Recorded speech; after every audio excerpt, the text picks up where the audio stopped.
Muito bom. Bom dia, Nova. Todo mundo bem? Que bom. Muito bom. Meus pais, o Fragalha e a Denise, estão lá em Joinville, estão pregando lá. Tá sendo um momento muito bom. E essa manhã eu vou pregar a palavra de Deus. Eu tenho certeza que vai ser bom demais. Quem aqui está pronto para receber a palavra de Deus? Amém? Você pode falar com quem está do seu lado aí, ó. Se prepara, abre o teu coração.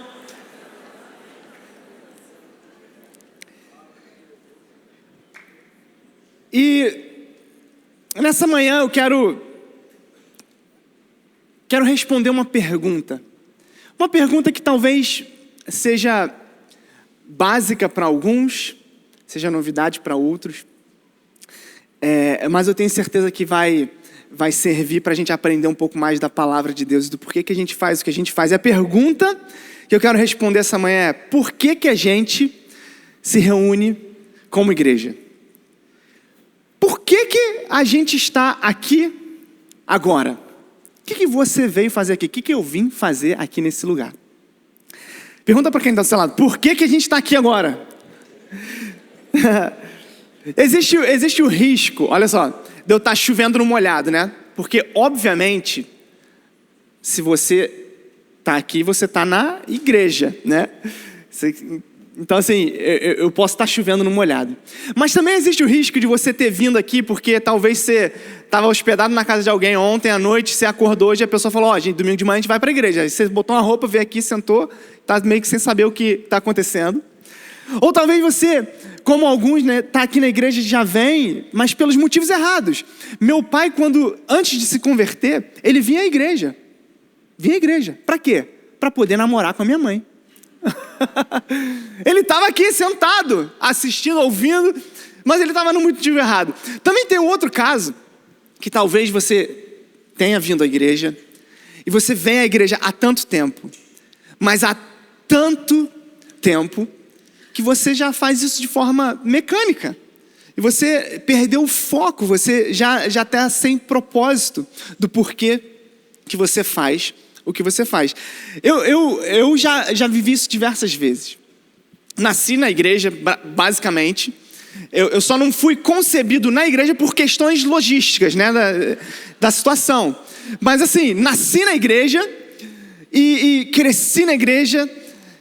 E conheci minha esposa na igreja, e a gente está na igreja, trabalho na igreja. Então eu sei o que é se deparar de estar aqui e de repente você falar o seguinte: eu já não sei mais por que eu estou fazendo o que eu estou fazendo.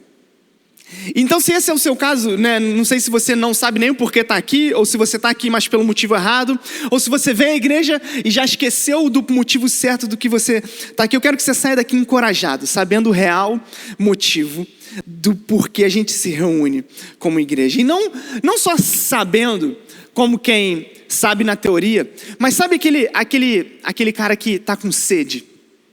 Aquela pessoa que está morrendo de sede, está trabalhando num sol, ou acabou de jogar uma bola ao meio-dia, ou você estava fazendo alguma coisa na praia e você está com a boca seca, e alguém vem e a pessoa, ao invés da pessoa te falar sobre a água, né, o quão linda é a água, o quão saborosa é aquela água, o quão deliciosa e quão geladinha está aquela água, a pessoa só te dá um copo e você bebe da água. Quero que você saia daqui essa manhã bebendo dessa água, sabendo, não só quem sabe na teoria, mas como quem experimentou o porquê que a gente está aqui, bebendo da água da vida que é Jesus e experimentando Ele. Amém? Tem alguém com sede aqui essa manhã?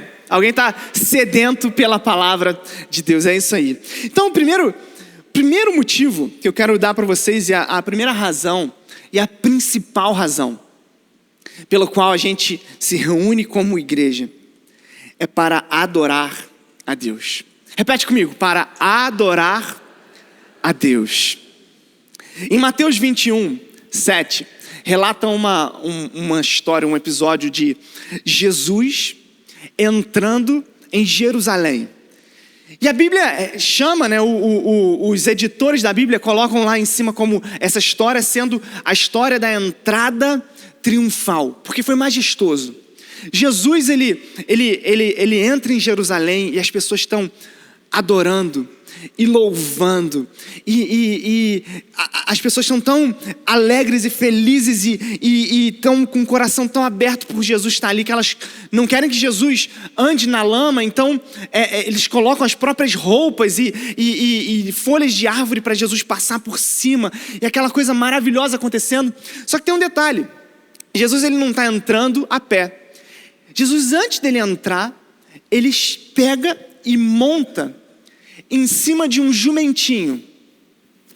E aí eu fico imaginando a cabeça desse jumentinho. Você consegue agora fazer uma imaginação aqui comigo? Esse jumentinho que estava lá, vivendo a vida dele, né? E diz a Bíblia que ele estava com a mãezinha dele lá, a jumenta e o jumentinho. Pegaram o jumentinho e ele: mãe, onde é que eu estou indo? Não sei, mas vai lá.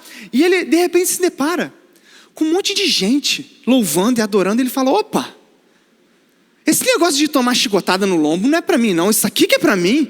Ficar sendo escorraçado o dia inteiro, não. Aqui ó, as pessoas me adorando, louvando.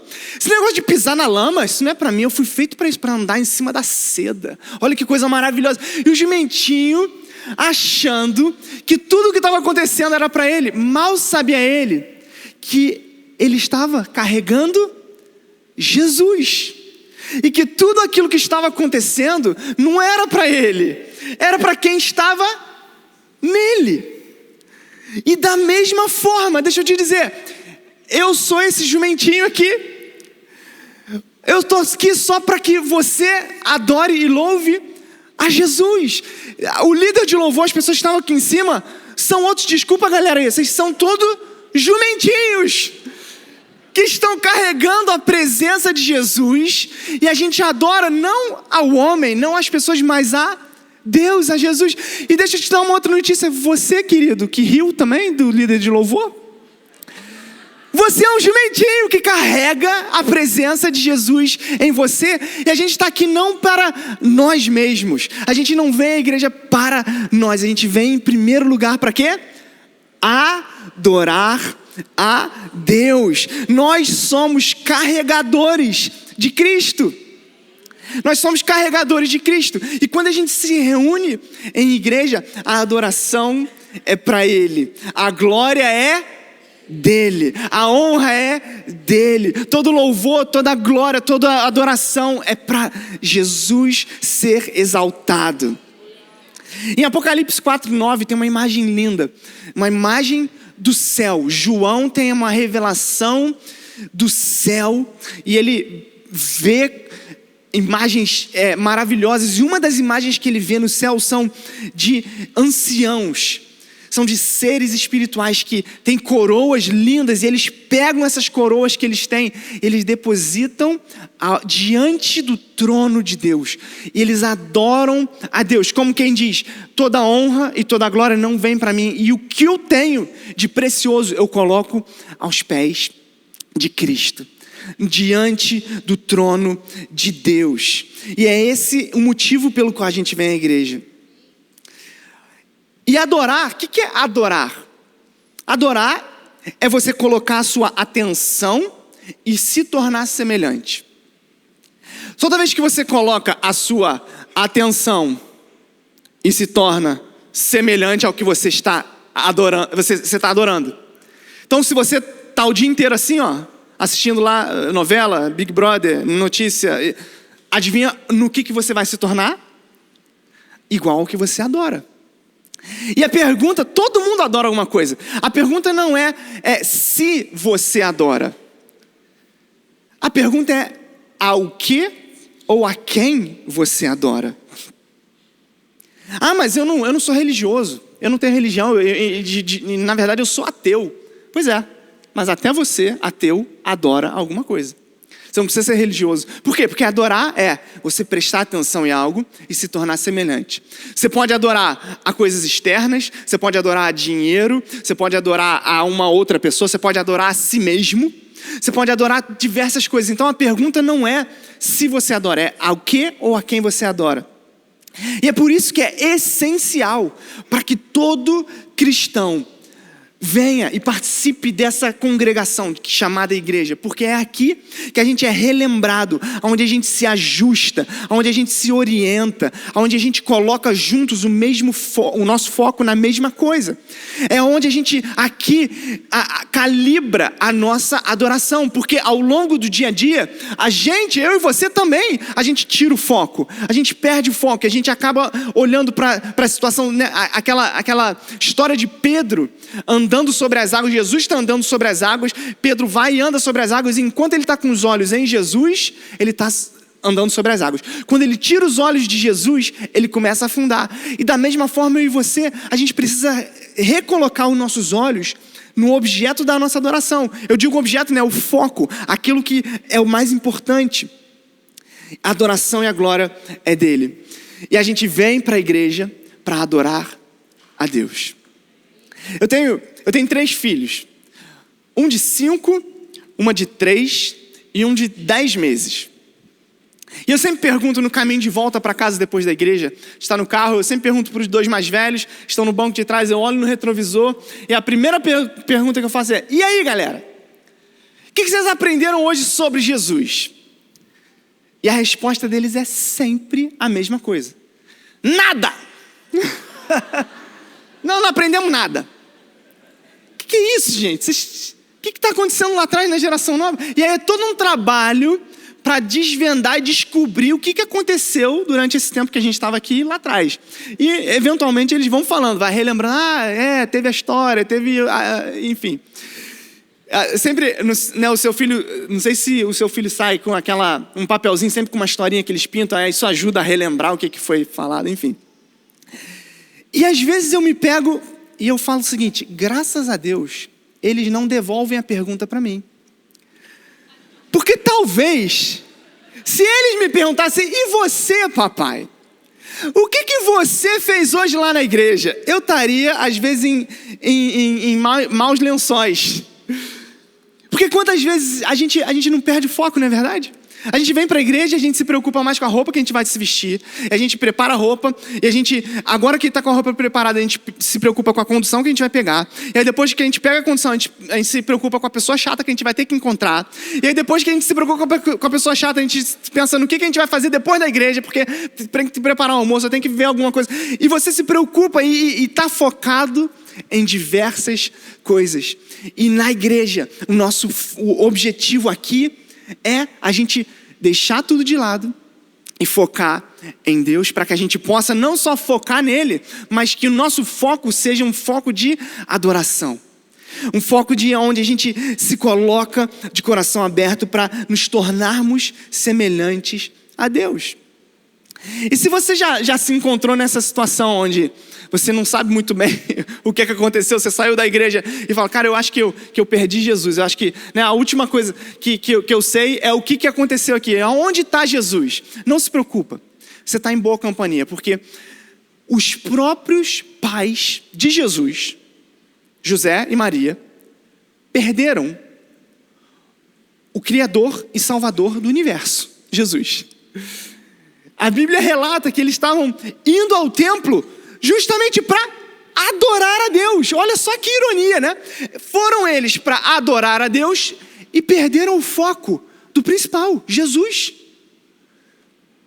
E a Bíblia fala que eles saíram e voltaram para casa e deixaram Jesus na igreja, no templo. E só depois que eles se tocaram, quando chegaram em casa: cadê Jesus? E José, está contigo Jesus? Não. Ué, achei que estava com você. Não, mas ele estava junto com o primo, estava com não sei o que. E eles voltam, e aonde é que eles, tendo perdido o foco de Jesus, tendo não mais encontrado Jesus no meio deles, aonde é que eles reencontram com Cristo? No templo, na igreja. E Jesus responde para eles: ora, vocês não sabiam que eu estava aqui? Esse aqui é o lugar que eu devo estar, no meio da igreja. Então, meu amigo, se você está perdido, se você está sem foco, se você já não sabe mais o propósito da sua vida e o propósito que você faz aqui, deixa eu te dizer, você está no lugar certo. Porque Jesus está aqui. Jesus está nesse lugar. Ele não nos abandona, Ele não nos deixa perdidos, sem foco, desesperados. Pelo contrário, Ele está aqui e Ele quer que você o encontre. Ele quer te encontrar, que você tenha um encontro com Ele, uma experiência, como eu falei, de alguém que bebe dessa água. Mas você está meio caminho andado, porque o local certo não é o suficiente. O local certo não é o suficiente. Inclusive, tem uma mulher na Bíblia que perguntou para Jesus a respeito do local correto em que ela deveria adorar. Ela chega para Jesus em João 4,19 e fala o seguinte: disse a mulher: Senhor, vejo que és profeta. Os nossos antepassados adoraram nesse monte, mas vocês, judeus, dizem que Jerusalém é o lugar que se deve adorar. E Jesus declarou: creia em mim, mulher. Está próxima a hora em que vocês não adorarão o Pai, nem nesse monte, nem em Jerusalém. Vocês, samaritanos, adoram o que não conhecem. Nós adoramos o que conhecemos, pois a salvação vem dos judeus. No entanto, está chegada a hora, e de fato já chegou, em que os verdadeiros adoradores adorarão ao Pai em espírito e em verdade. São esses os adoradores que o Pai procura. Quem é que o Pai está procurando aqui hoje, nesse momento? Pessoas que o adorem em espírito e em verdade. Deus é espírito e é necessário que os seus adoradores o adorem em espírito e em verdade. Então você está no lugar certo, na hora certa, e agora você tem que se perguntar, não mais aonde eu adoro, mas como eu adoro a Deus. De que maneira que eu devo adorar a Deus? Porque Deus está aqui procurando pessoas que o adorem. E Ele está procurando pessoas não que o adorem mecanicamente, friamente, da boca para fora, mas em espírito, ou seja, algo que vem de dentro, e em verdade, ou seja, algo que é genuíno, que não é forçado, que não é cheio de máscaras, que não é cheio de barreiras, de fingimentos. Não. Deus, eu me coloco na tua presença. Eu venho para a igreja para te adorar, e eu faço isso de peito aberto, sem esconder nada, sem tentar ser um personagem que eu não sou, sem tentar ser alguém super... Não, eu me coloco humildemente na tua presença para te adorar em espírito e em verdade. E aí Paulo, o apóstolo Paulo, mais na frente, vai corroborar isso que Jesus falou. Em Romanos 12:2 fala o seguinte, portanto, Romanos 12:12. Romanos 12:2, né? Portanto, meus irmãos, por causa da grande misericórdia divina, peço que vocês se ofereçam completamente a Deus como um sacrifício vivo, dedicado ao seu serviço e agradável a Ele. Essa é a verdadeira adoração que vocês devem oferecer a Deus. Qual é a verdadeira adoração? O oferecimento vivo de nós mesmos a Deus, como um sacrifício vivo e agradável a Ele. Essa é a verdadeira adoração que Deus quer. No Antigo Testamento a gente vê relatos, né, de pessoas adorando a Deus, entregando animais a Deus, entregando ofertas a Deus, entregando cereais e uma série de outras coisas rituais que as pessoas faziam para adorar a Deus. E Deus fala, essa época já acabou, agora o sacrifício é você. É você que se coloca diante de Deus e fala, eu me abro de coração e eu me ofereço como essa verdadeira adoração em serviço a Deus. Amém? Então nós nos reunimos para adorar a Deus. Essa é a primeira e principal, é o primeiro motivo e a principal coisa que a gente faz aqui na igreja é adorar a Deus. Mas a reunião na igreja ela não termina na adoração. Depois de a gente olhar para o alto, adorar a Deus, a gente precisa também olhar para dentro. Porque a gente também se reúne para abastecer os santos. Então vamos lá, adorar a Deus. E agora a gente se reúne, repete comigo, para abastecer os santos. Quem são os santos da igreja? Nós, eu e você. E a gente se reúne aqui na igreja, como congregação, para a gente adorar a Deus e também para a gente ser abastecidos.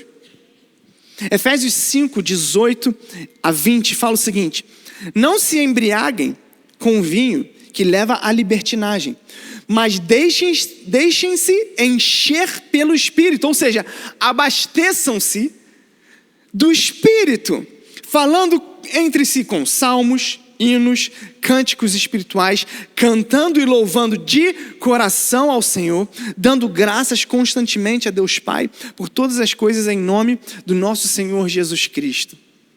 É isso que a gente faz aqui na Nova. É isso que a gente faz aqui na igreja. Nós adoramos a Deus e nós nos abastecemos, nos enchendo do Espírito. Deixa eu te falar, essa aqui talvez seja, para você que está boiando, essa aqui vai ser a maior revelação que você vai receber aqui hoje. Ó. Um Fusca abastecido te leva mais longe que um Porsche de tanque vazio.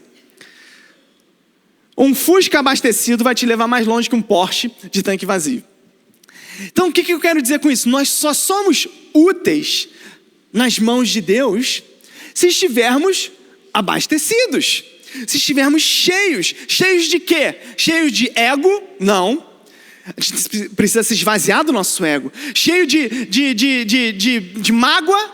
Não. A gente precisa deixar de lado toda a mágoa. Cheio de quê? Cheio de raiva? Cheio de coisas do mundo? Cheio de pecado? Não. A gente precisa se liberar dessas coisas para estar cheio de quê? Do Espírito. E sendo cheio do Espírito, nós podemos ser úteis na mão de Deus. Alguém que quer ser usado por Deus? Amém? Glória a Deus. Alguém quer ir longe, quer chegar mais longe na jornada com Deus? Deixa eu ver. Amém? Alguém quer ouvir de Deus quando chegar lá no final e falar, servo bom e fiel, servo útil, eu pude te usar? Alguém quer ouvir isso de Deus? Legal, então você precisa estar cheio, você precisa estar abastecido do Espírito Santo. Você precisa estar equipado com as armas, com as ferramentas de Deus na sua vida. Para quê? Para você estar preparado para as boas obras que Deus tem para fazer contigo. A palavra fala, e o pastor Mark Rogers pregou isso aqui semana passada, que nós não somos salvos pelas boas obras que fazemos, mas nós somos salvos e a partir da salvação, nós somos salvos para boas obras. Deus tem obras maravilhosas para fazer na sua vida. E você precisa estar abastecido, cheio desse Espírito. É o Espírito Santo em nós que vai nos capacitar para executar e exercer a obra dele. Efésios 6, Efésios 5 a gente leu aqui sobre encher-se do Espírito. Agora Efésios 6, Paulo continua falando. No demais, meus irmãos, fortalecei-vos no Senhor e na força do seu poder. Em outras palavras, abasteçam-se do Espírito. Sejam cheios do Espírito. Revestivos de toda a armadura de Deus. Ou seja, sejam equipados, estejam abastecidos, munidos com a armadura de Deus. Para quê? Para que vocês possam estar firmes contra as astutas ciladas do diabo. Porque não temos que lutar contra carne e sangue, mas sim contra principados e potestades, contra os príncipes das trevas deste século, contra as hostes espirituais da maldade nos lugares celestiais. Portanto, tomai toda a armadura de Deus, para que possais resistir no dia mau, e havendo feito tudo, ficar firmes.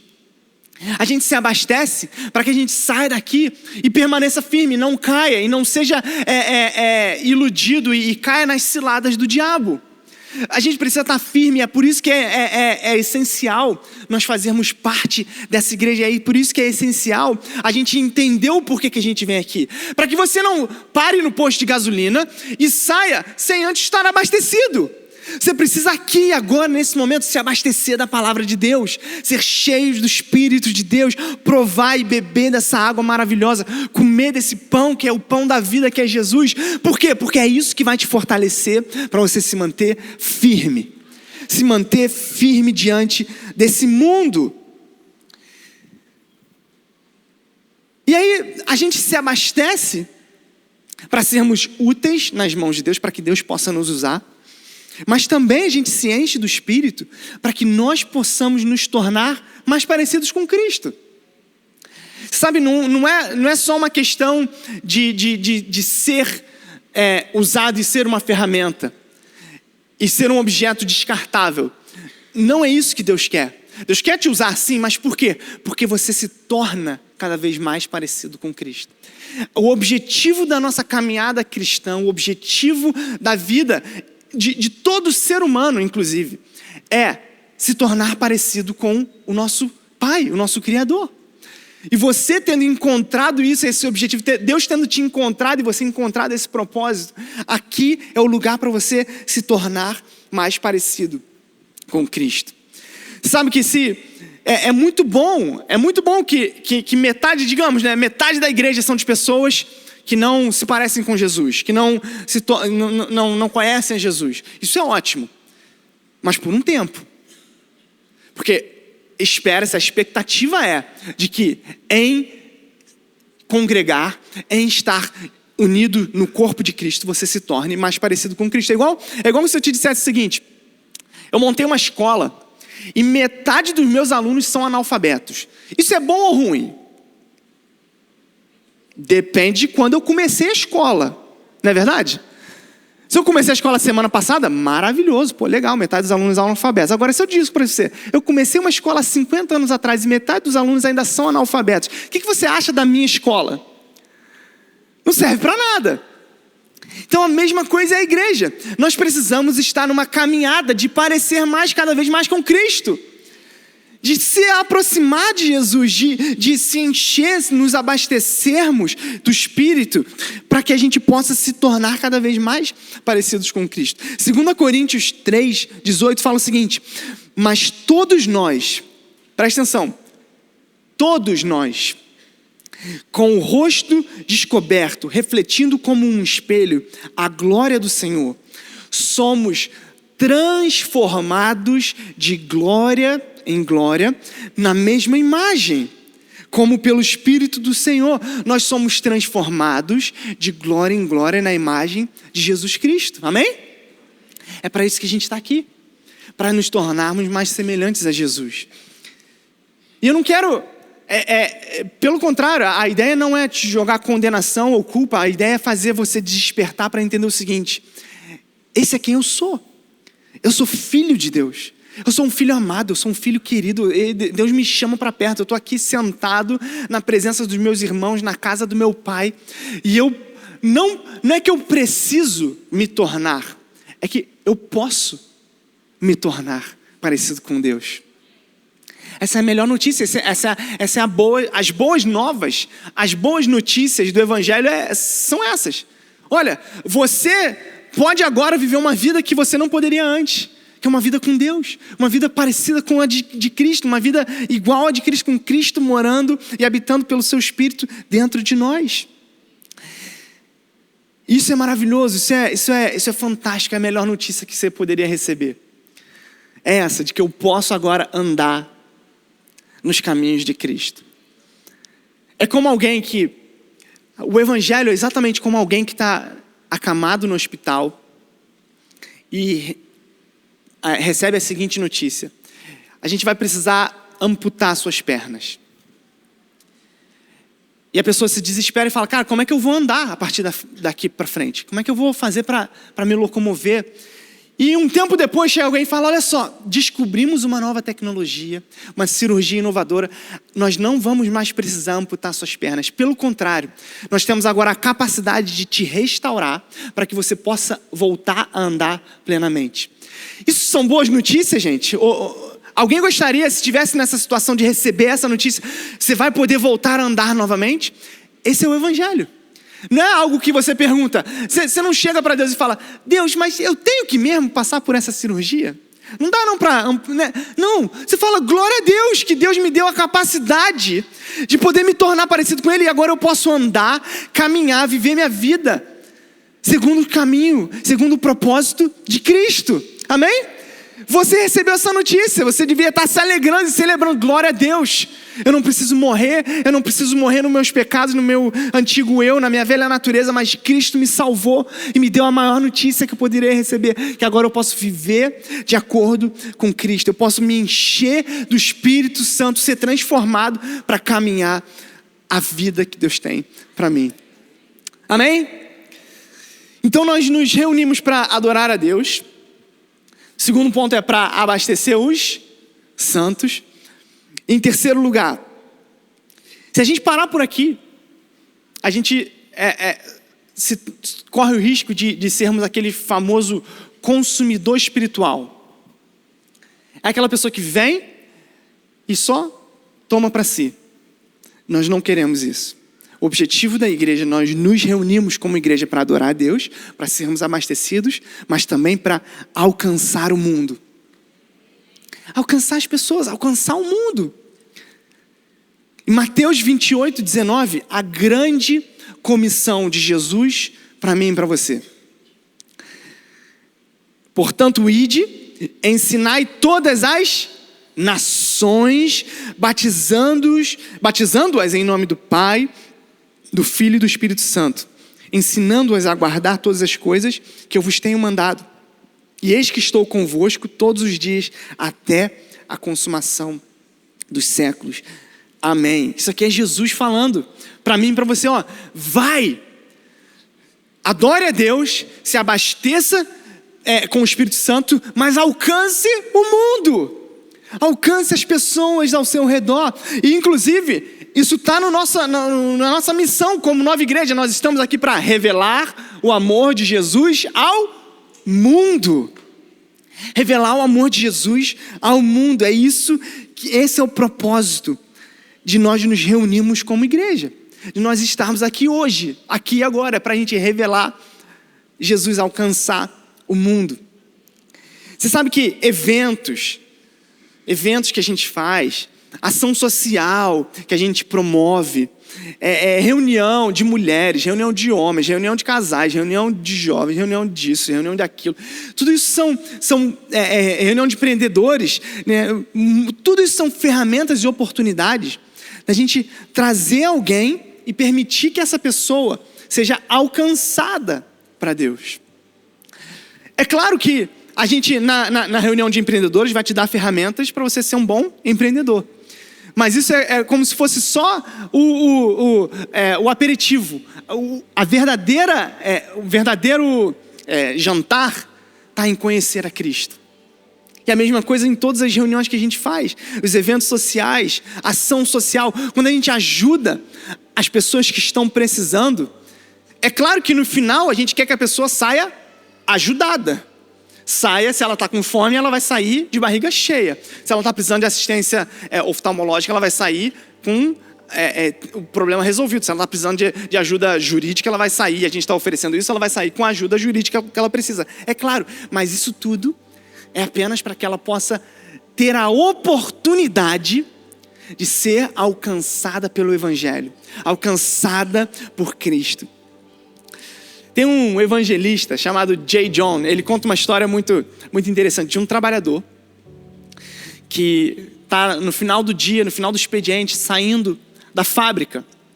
E ele está carregando um carrinho de mão, e dentro do carrinho de mão tem uma caixa de papelão. E ele saindo da fábrica, o segurança para ele: o que você está carregando aí dentro dessa caixa? E ele fala para o segurança: olha, no fim do dia do expediente, você sabe, sobra um monte de serragem no chão da fábrica. Eu estou precisando disso em casa, então eu peguei um pouco da serragem e estou levando para casa. A segurança olhou para ele: abre essa caixa aí. Ele abre a caixa, serragem.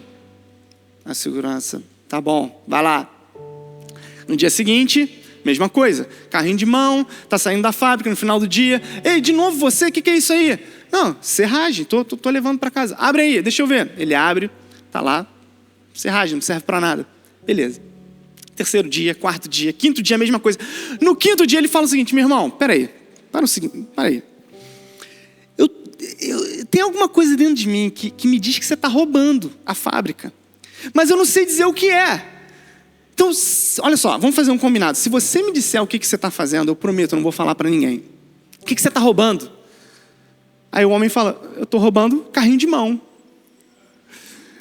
Então assim, a desculpa que a gente usa para sair com as pessoas do inferno é que a gente leva um pouquinho de serragem e fala: não, isso aqui é só a comida que a gente está dando para essas pessoas. Ah, legal, pode ir. Mais uma pessoa. Ah, o que é isso aqui? Ah, é um evento de homens que a gente está fazendo aqui, vai ter churrasco, vai ter um monte de coisa maneira aqui. Ah, beleza. Ah, pode ir. Mais uma pessoa saindo do inferno pro reino de Deus. E no final a gente esvazia o inferno sem nem o diabo perceber. Por quê? Porque a gente está aqui, se reúne para levar as pessoas do reino das trevas para o reino da luz. O importante não é a serragem. O importante não é o evento, não são as luzes, não é a cadeira, não é nada disso. O importante são as pessoas, somos eu e você e as pessoas que a gente alcança para estarem aqui nesse lugar. Amém? Amém. Nós somos agentes de transformação, nós somos esses agentes que Deus usa para saquear o inferno e levar as pessoas, alcançar as pessoas para Deus. Quando a gente visita alguém no hospital, quando a gente visita alguém em casa, quando a gente abre a nossa casa para receber um grupo de conexão, quando a gente para o nosso tempo e dá atenção para alguém, quando a gente se reúne como igreja, quando nós somos quem nós somos, nós estamos vivendo em nome de Jesus. Nós estamos agindo em nome de Jesus. Essa frase, esse cristianês, esse evangeliquez, em nome de Jesus, que a gente usa no final da oração, é maravilhoso. Jesus ensinou isso, a palavra ensina isso. Mas o que isso significa? Significa que eu estou falando o que estou falando, eu estou agindo como estou agindo, eu estou vivendo como estou vivendo, eu estou fazendo o que eu estou fazendo, em nome de Jesus. É como se Jesus, o próprio Jesus estivesse fazendo, o próprio Jesus estivesse falando, o próprio Jesus estivesse cuidando, o próprio Jesus estivesse amando aquelas pessoas. E a verdade é a seguinte, gente. As pessoas não se importam com quanto você sabe, até que elas saibam o quanto você se importa. Ninguém está nem aí para o nível de teologia que você tem, para a quantidade de versículos que você sabe. Elas querem saber o seguinte, e eu digo elas, mas eu e você. A gente quer saber o seguinte: você se importa comigo? Você está preocupado comigo? Então, agora que eu sei que você me ama, agora eu sei que você quer o meu bem, eu me abro para saber o que você sabe, para entender o que você tem para falar. E é por isso que a gente faz o que a gente faz. A gente se importa com todas as pessoas, porque Jesus se importa com todas as pessoas. A gente ama todas as pessoas, porque Jesus ama todas as pessoas. E nós alcançamos todas as pessoas, todo tipo de pessoas, porque Jesus alcança todas as pessoas, todo tipo de pessoas. E a verdade é que Jesus ele é irresistível. Jesus é irresistível. Jesus,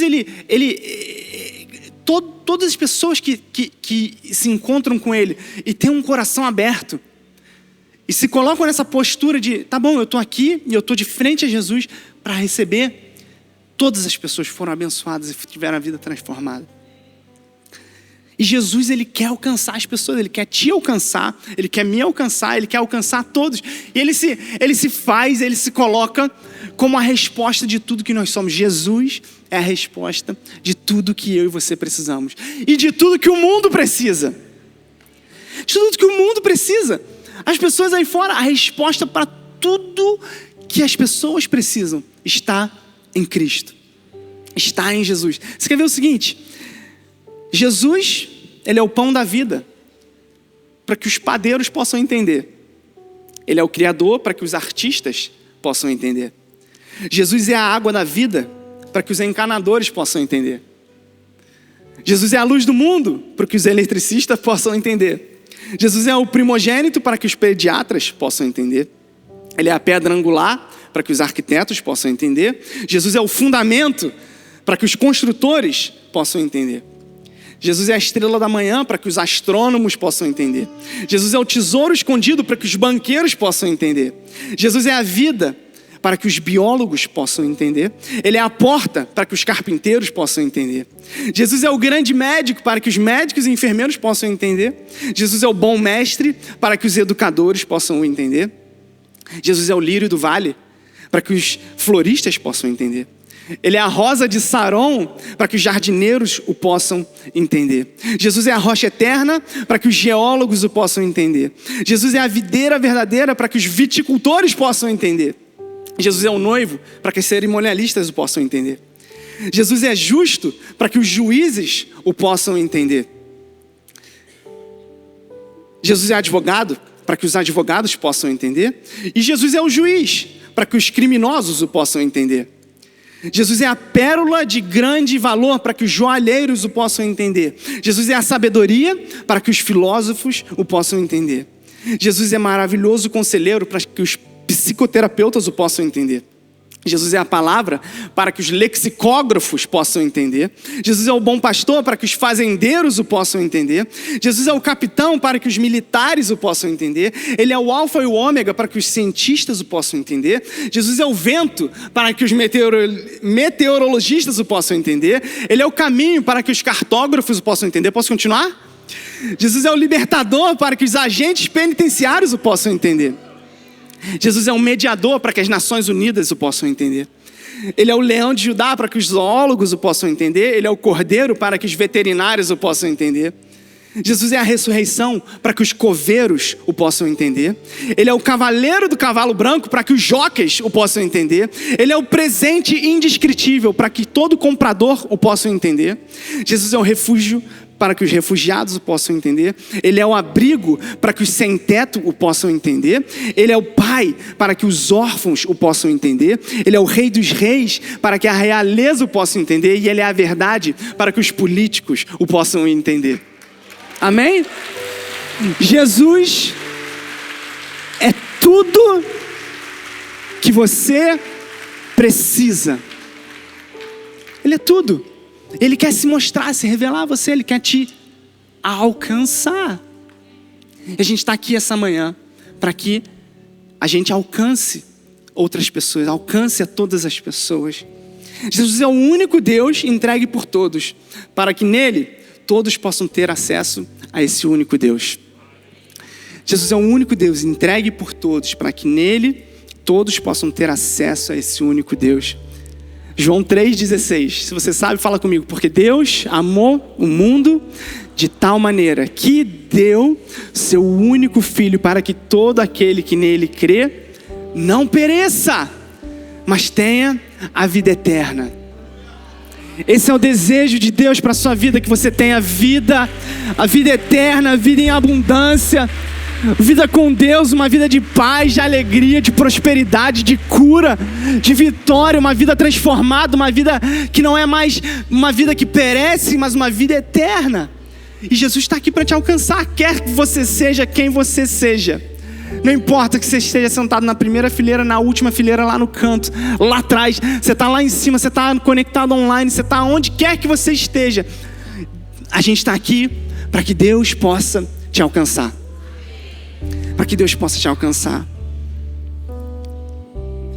Então a gente se reúne para adorar a Deus, para abastecer os santos e alcançar o mundo.